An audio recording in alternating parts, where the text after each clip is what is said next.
ಎಲ್ರಿಗೂ ನಮಸ್ಕಾರ. Welcome back to my YouTube channel. ಇವತ್ತಿನ ವ್ಲಾಗ್ನ ಟಾಪಿಕ್ ಬಂದ್ಬಿಟ್ಟು ಮ್ಯಾನಿಫೆಸ್ಟೇಷನ್ ಅಂದ್ರೆ ಏನು, ಲಾ ಆಫ್ ಅಟ್ರಾಕ್ಷನ್ ಅಂದ್ರೆ ಏನು ಅನ್ನೋದನ್ನ ನಾನು ನಿಮಗೆ ಕಂಪ್ಲೀಟ್ ಆಗಿ ತಿಳಿಸ್ಕೊಡ್ತೀನಿ. ಬಿಫೋರ್ ದಟ್ ಈ ಕ್ವಶನ್ ಹೇಗ್ ರೈಸ್ ಆಯ್ತು ಅನ್ನೋದನ್ನ ನಾನು ತಿಳಿಸ್ಕೊಟ್ಬಿಡ್ತೀನಿ. ರೀಸೆಂಟ್ ಆಗಿ ಶಿವರಾತ್ರಿ ಹಬ್ಬ ಬಂದಿತ್ತು. ನಾನ್ ಆ ವಿಡಿಯೋದಲ್ಲಿ ಅಂಡ್ ವ್ಲಾಗ್ ಅಲ್ಲಿ ಒಂದು ಲೆಟರ್ನ ದೇವ್ರ ಮುಂದೆ ಇಟ್ಟಿದ್ದೆ, ಶಿವಲಿಂಗ ಮುಂದೆ ಇಟ್ಟಿದ್ದೆ. ಅದನ್ನ ತುಂಬಾ ಜನ ಇನ್ಸ್ಟಾಗ್ರಾಮ್ ಅಲ್ಲಿ ಮೆಸೇಜ್ ಮಾಡಿ ಕೇಳಿದ್ರು, ಏನ್ ಬರ್ದಿದ್ರಿ ಏನು ಅಂತ. ನಾನು ಅದಕ್ಕೆ ರಿಪ್ಲೈ ಇತ್ತು, ನಾನು ಯೂಟ್ಯೂಬ್ ಅಲ್ಲಿ ಒಂದು ವ್ಲಾಗ್ ಮಾಡಿ ಅಪ್ಲೋಡ್ ಮಾಡ್ತೀನಿ ಅದ್ರ ಬಗ್ಗೆ ಅಂತ. ಇವತ್ತಿನ ವ್ಲಾಗ್ ಕಂಪ್ಲೀಟ್ ಆಗಿ ಮ್ಯಾನಿಫೆಸ್ಟೇಷನ್ ಹೇಗ್ ಮಾಡೋದು, ಅದು ಹೇಗ್ ವರ್ಕ್ ಆಗುತ್ತೆ ಅಂಡ್ ನನ್ನ ಪರ್ಸನಲ್ ಲೈಫ್ ಅಲ್ಲಿ ಅದು ಹೇಗೆ ವರ್ಕ್ ಮಾಡಿದೆ ಅನ್ನೋದನ್ನ ನಾನು ನಿಮಗೆ ತಿಳಿಸ್ಕೊಡ್ತೀನಿ. ಇನ್ನ ಯಾರೆಲ್ಲ ನನ್ನ ಚಾನಲ್ ನ ಸಬ್ಸ್ಕ್ರೈಬ್ ಮಾಡ್ಕೊಂಡಿಲ್ಲ, ದಯವಿಟ್ಟು ಸಬ್ಸ್ಕ್ರೈಬ್ ಮಾಡ್ಕೊಳ್ಳಿ, ಲೈಕ್ ಮಾಡಿ, ಇಷ್ಟ ಆದ್ರೆ ನಿಮ್ ಫ್ರೆಂಡ್ಸ್ಗೂ ಶೇರ್ ಮಾಡಿ. ಖಂಡಿತವಾಗ್ಲೂ ಇದು ಯೂಸ್ಫುಲ್ ವಿಡಿಯೋ ಅಂತಾನೆ ಹೇಳ್ಬಹುದು. ಫಸ್ಟ್ಲಿ ನಾನು ಮ್ಯಾನಿಫೆಸ್ಟೇಷನ್ ಅಂದ್ರೆ ಏನು ಅನ್ನೋದನ್ನ ತಿಳಿಸ್ಕೊಟ್ಬಿಡ್ತೀನಿ. ಮ್ಯಾನಿಫೆಸ್ಟೇಷನ್ ಮೀನ್ಸ್ ನಾವು ಎನರ್ಜಿನ ಅಟ್ರಾಕ್ಟ್ ಮಾಡೋದು. We have to attract the energy. Energy ಅಂದ್ರೆ ಏನು? ಎನರ್ಜಿ ಅಂದ್ರೆ ನಮ್ಮ ಸುತ್ತ ಇರುವಂತ ಇನ್ವಿಸಿಬಲ್ ಥಿಂಗ್ಸ್, ಅಂದ್ರೆ ಸ್ಟ್ರೆಂತ್ ಆಗಿರ್ಬೋದು, ಹೇರ್ ಆಗಿರ್ಬೋದು, ನಮ್ ಪ್ರೇಯರ್ಸ್, ಬ್ಲೆಸ್ಸಿಂಗ್ಸ್, ಆ ತರ ನಮಗೆ ಕಾಣಿಸ್ದೇ ಇರುವಂತಹ ಶಕ್ತಿಯನ್ನ ನಾವು ಪಾಸಿಟಿವ್ ಎನರ್ಜಿ ಅಂತ ಕರಿತಾ ಹೋಗ್ತೀವಿ. ಸೊ ಮ್ಯಾನಿಫೆಸ್ಟೇಷನ್ ಅಂದ್ರೆ ಅಷ್ಟೇ, ಯೂನಿವರ್ಸ್ ನ ಹಾಗೂ ನಮ್ಮ ಎನರ್ಜಿನ ನಾವು ಅಟ್ರಾಕ್ಟ್ ಮಾಡ್ಕೊಳ್ಳೋದು. ಮ್ಯಾನಿಫೆಸ್ಟೇಷನ್ ಫಸ್ಟ್ ಸ್ಟೆಪ್ ನಾನು ಹೇಳ್ಬಿಡ್ತೀನಿ, ನಾನ್ ಪರ್ಸನಲಿ ಹೇಗ್ ಮಾಡ್ತೀನಿ ಅಂತ. ಫಸ್ಟ್ ಏನ್ ಮಾಡ್ಬೇಕು, ನಾವು ಫ್ಯೂಚರ್ ಅಲ್ಲಿ ಏನೋ ಒಂದು ಅಚೀವ್ ಮಾಡ್ಬೇಕು ಅಂತ ಅನ್ಕೊಂಡಿರ್ತೀವಿ. ಫಾರ್ ಎಕ್ಸಾಂಪಲ್ ನಾನು ಹೇಳ್ತೀನಿ, ನಾವು ಮನೆ ತಗೋಬೇಕು ಅಂತ ಅನ್ಕೊಂಡಿರ್ತೀವಿ. ಮ್ಯಾನಿಫೆಸ್ಟ್ ಏನ್ ಮಾಡ್ಬೇಕು, ನಾವು ಪ್ರೆಸೆಂಟ್ ಏನಿದೆ ನಮ್ಮ ಹತ್ರ ಇರೋದನ್ನ ಬರಿಬಾರ್ದು. ನಾವ್ ಆಲ್ರೆಡಿ ಮನೆ ಇದೆ ನಮ್ಮ ಹತ್ರ, ಆ ಮನೆಯಲ್ಲಿ ನಾನು ತುಂಬಾ ಖುಷಿ ಆಗಿದ್ದೀನಿ, ಹ್ಯಾಪಿ ಆಗಿದ್ದೀನಿ, ಯೂನಿವರ್ಸ್ಗೆ ಥ್ಯಾಂಕ್ಸ್ ಹೇಳ್ಬೇಕು ಅಷ್ಟೇ, ಇನ್ನೇನು ಇಲ್ಲ. ಯೂನಿವರ್ಸ್ಗೆ ಥ್ಯಾಂಕ್ಸ್ ಹೇಳ್ಬೇಕಾಗತ್ತೆ.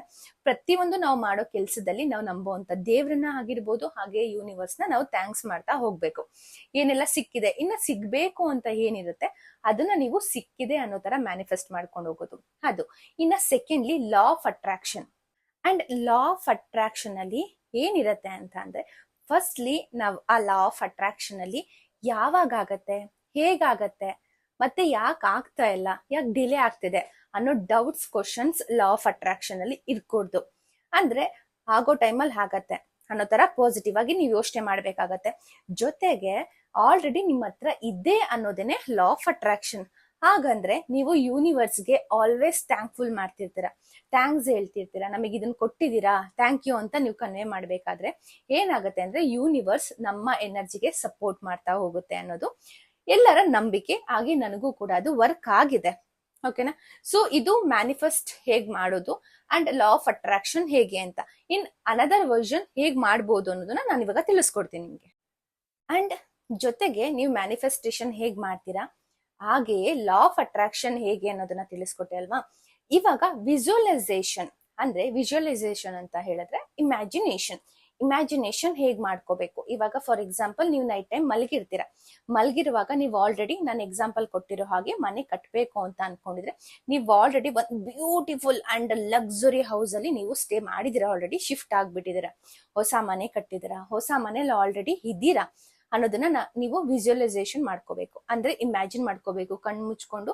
ಯಾವಾಗ್ಲೂ ನೀವು ಮಲಗಿದ್ಬೇಕಾದ್ರೆ ಅಂತಲ್ಲ, ಯಾವಾಗ್ಲೂ ಅದ್ರ ಬಗ್ಗೆನೆ ಥಾಟ್ ಇರ್ಲಿ, ಅದ್ರ ಬಗ್ಗೆನೆ ಯೋಚನೆ ಇರ್ಬೇಕು. ಹಾಗಂತ ನೀವ್ ಅದನ್ನ ಯೋಚನೆ ಮಾಡ್ಬಿಟ್ಟು ನೀವು ಮನೆಯಲ್ಲಿ ಕೈ ಕಟ್ಕೊಂಡು ಕೂತ್ಕೊಂಡ್ರೆ ನೀವು ಮನೆ ಕಟ್ಟಕ್ ಆಗಲ್ಲ. ನೀವು ಮ್ಯಾನಿಫೆಸ್ಟೇಷನ್ ಹೇಗ್ ಮಾಡ್ತಿರೋ ಹಾಗೆಯೇ ನಿಮ್ಮ ವರ್ಕ್ ಇರ್ಬೇಕು, ಹಾರ್ಡ್ ವರ್ಕ್ ಇರ್ಬೇಕು, ನಿಮ್ಮ ಕಾನ್ಸಂಟ್ರೇಷನ್ ಇರ್ಬೇಕು. ಮೇನ್ ಥಿಂಗ್ ಕನ್ಸಿಸ್ಟೆನ್ಸಿ ಇರ್ಬೇಕು ನೀವು ಮಾಡೋ ಕೆಲ್ಸದಲ್ಲಿ. ಅವಾಗ ಮಾತ್ರ ರಿಸಲ್ಟ್ ಸಿಗತ್ತೆ. ಕೆಲ್ಸ ನಮ್ದು, ಶ್ರಮ ನಮ್ದು, ಪ್ರತಿಫಲ ದೇವ್ರದು ಅಂತ ಹೇಳ್ತಾರೆ. ಆ ತರ ನಮ್ ಕೆಲ್ಸ ನಾವು ಮಾಡ್ತಾ ಇರ್ಬೇಕು, ದೇವ್ರು ಖಂಡಿತ ಒಳ್ಳೇದ್ ಮಾಡೇ ಮಾಡ್ತಾನೆ ಅನ್ನೋದು ಈ ರೂಲ್ಸ್ ಅಂದ್ರೆ ವಿಜುವಲೈಸೇಷನ್ ಇಂಪಾರ್ಟೆನ್ಸ್ ನಾನು ನಿಮಗೆ ತಿಳಿಸ್ಕೊಟ್ಟೆ. ನೆಕ್ಸ್ಟ್ ಅದು ನಿಜ ಆಗ್ಬೇಕು ಅಂದ್ರೆ ಏನ್ ಮಾಡ್ಬೇಕು ಅದನ್ನು ಹೇಳ್ತೀನಿ. ಇಮ್ಯಾಜಿನೇಷನ್ ಮಾಡ್ಕೊಳ್ಳೋದ್ರಿಂದ ಏನ್ ಯೂಸ್ ಆಗತ್ತೆ ಅಂದ್ರೆ, ನಿಮ್ ಸಬ್ ಕಾನ್ಶಿಯಸ್ ಮೈಂಡ್ ಅಲ್ಲಿ ನೀವ್ ಆ ಕೆಲ್ಸದ ಬಗ್ಗೆ ವರ್ಕ್ ಮಾಡ್ಬೇಕು ಅನ್ನೋದು ಫಿಕ್ಸ್ ಆಗತ್ತೆ. ಯಾವಾಗ್ಲೂ ಅದೇ ಥಾಟ್ ಬರೋದ್ರಿಂದ ನೀವೇನೋ ಲೇಸಿಯಾಗಿ ಕುತ್ಕೊಂಡಿರ್ತೀರಾ, ನಿಮ್ ಸಬ್ ಕಾನ್ಶಿಯಸ್ ಮೈಂಡ್ ನೀನ್ ಮನೆ ಕಟ್ಬೇಕು, ನೀನ್ ಅದ್ರ ಬಗ್ಗೆ ಯೋಚನೆ ಮಾಡ್ತಿರ್ಬೇಕು. ಅದನ್ನ ನಮ್ ಸಬ್ ಕಾನ್ಶಿಯಸ್ ಮೈಂಡ್ ನಮಗೆ ರಿಮೈಂಡ್ ಮಾಡ್ತಾ ಹೋಗುತ್ತೆ. ಜೊತೆಗೆ ನಾವು ಮಾಡೋ ಕೆಲ್ಸ ಅಂಡ್ ಯೂನಿವರ್ಸ್ ಸಪೋರ್ಟ್ ಆ ಪ್ರೋಸೆಸ್ಗೆ ಹೆಲ್ಪ್ ಮಾಡುತ್ತೆ. ಅದಕ್ಕೋಸ್ಕರ ನಾವು ಪಾಸಿಟಿವ್ ಆಗಿರ್ಬೇಕು. ತುಂಬಾ ಜನ ಹೇಳ್ತಾರೆ ಪಾಸಿಟಿವ್ ಆಗಿರ್ಬೇಕು, ಒಳ್ಳೇದ್ ಮಾತಾಡಿ.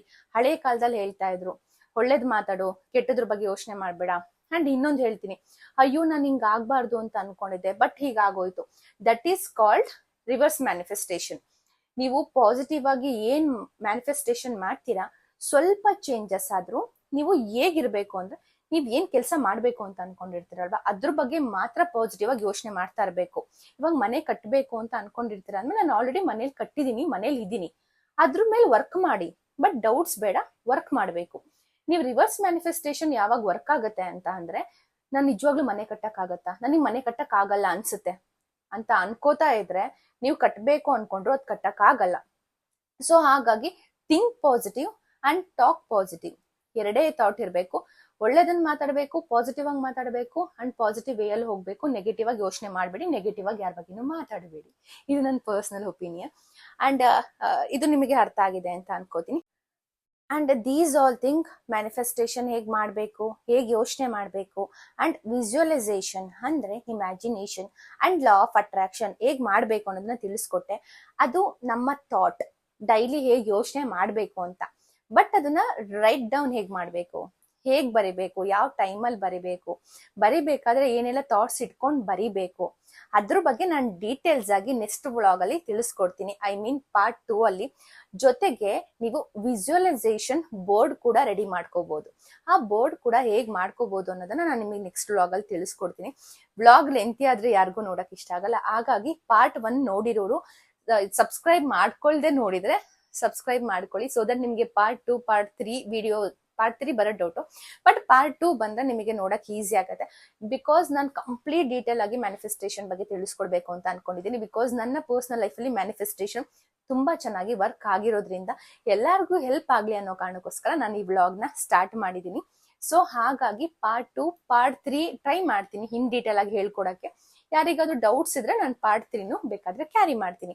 ಅಂಡ್ ನನ್ನ ಪರ್ಸನಲ್ ಲೈಫಲ್ಲಿ ಹೇಗ್ ವರ್ಕ್ ಆಗ್ತಿದೆ, ನಾನು ಎವ್ರಿಡೇ ಮ್ಯಾನಿಫೆಸ್ಟೇಷನ್ ಹೇಗ್ ಮಾಡ್ತೀನಿ ಅನ್ನೋದನ್ನ ಪಾರ್ಟ್ 2 ವ್ಲಾಗ್ ಅಲ್ಲಿ ತಿಳಿಸ್ಕೊಡ್ತೀನಿ. ಮಿಸ್ ಮಾಡದೆ do subscribe my channel for manifestation. Thank you all.